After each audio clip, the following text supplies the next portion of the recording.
एक बार एक गांव में बहुत बड़ा तालाब था जिसमें बहुत सारे जीव जंतु और एक मेंढक का परिवार भी रहता था।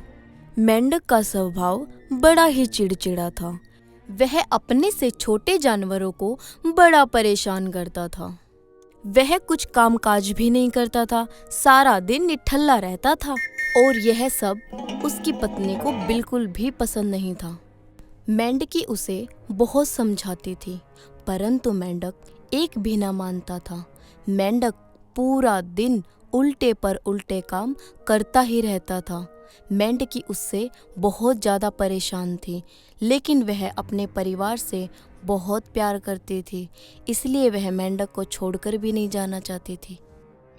एक दिन एक आदमी उस तालाब में पानी भरने आया और मटके को डुबाकर पानी भर के अपने घर ले गया।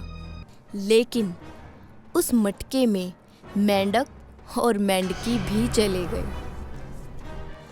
फिर उस आदमी ने मटके को चूल्हे पर रख दिया और उसके नीचे आग जला दी। वह पानी को गर्म होने के लिए रखकर चला गया।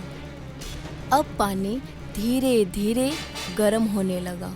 मेंढक और मेंढकी घबराने लगे, चिल्लाने लगे, हमें बचाओ बचाओ, लेकिन उनकी गुहार कौन सुन पाता।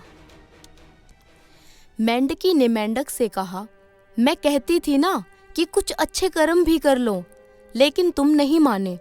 लो अब अपने बुरे कर्म भुगतो। तो मेंढक बोला, तुम तो अच्छे कर्म करती थी ना, तुमने तो किसी का बुरा नहीं किया, तुम ही बचा लो। मैं आज के बाद कभी किसी का बुरा नहीं करूँगा, मुझे माफ़ कर दो, बस आज किसी तरह मुझे बचा लो। मैं आज के बाद कोई बुरा कार्य नहीं करूँगा, मुझे माफ़ कर दो। यह बातें कह कहकर मेंढक बहुत ज़ोर ज़ोर से रोने लगा। तभी भगवान ने चमत्कार किया और उस आदमी के बैल लड़ते लड़ते उस चूल्हे के पास आ गए और गिर पड़े। गिरने के कारण वह मटका फूट गया और मेंढक और मेंढकी मटके से आज़ाद हो गए। वह दोनों अपनी जान को बचाकर बहुत खुश हुए। मेंढक ने प्रण लिया कि आज के बाद मैं सच में कोई बुरा कार्य नहीं करूँगा। मेंढक और मेंढकी ने हाथ जोड़कर भगवान को धन्यवाद किया और खुशी खुशी अपने तालाब की ओर दौड़ने लगे।